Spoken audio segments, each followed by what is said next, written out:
সমাজের কিছু ছেঁচড়া পোলাপানের জন্য আজকে আমাদের গেমটা শেষের পথে। মানে কিছু যদি কেউ ব্যাক নেয় কিংবা কোনো কিছু যদি হয় তাহলে বলবে যে আমাদের ওল্ড লিজেন্ড আর নাই, বাংলাদেশের গর্ব নাই, মালোমান নাই।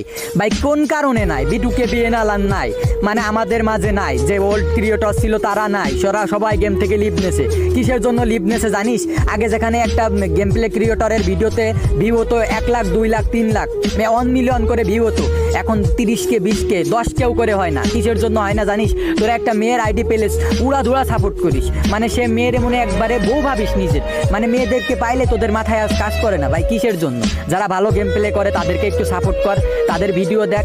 তোরা তোরা একটা মেয়ের আইডি পাইলে তোদের মাথায় আর কাজ করে না। আর অবশেষে একটা স্ট্যাটাস দিবি যে আমাদের বিটুকে নাই গেমে, আমরা আর গেম খেলবো না, আমাদের গেমিং কমিউনিটিটা শেষ হয়ে যাচ্ছে।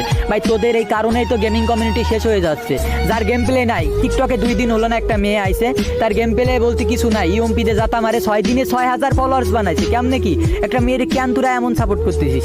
আবার যদি কেউ গেমিং কমিউনিটি থেকে লিভ নেই তখন বলবি আমাদের ওল্ড লিজেন্ড ব্যাক নিছে, আমরা আর গেমটা আর খেলবো না। ভাই তোদের মতো বেদব পোলাপানের জন্য আজকে গেমিং কমিউনিটিটা শেষ।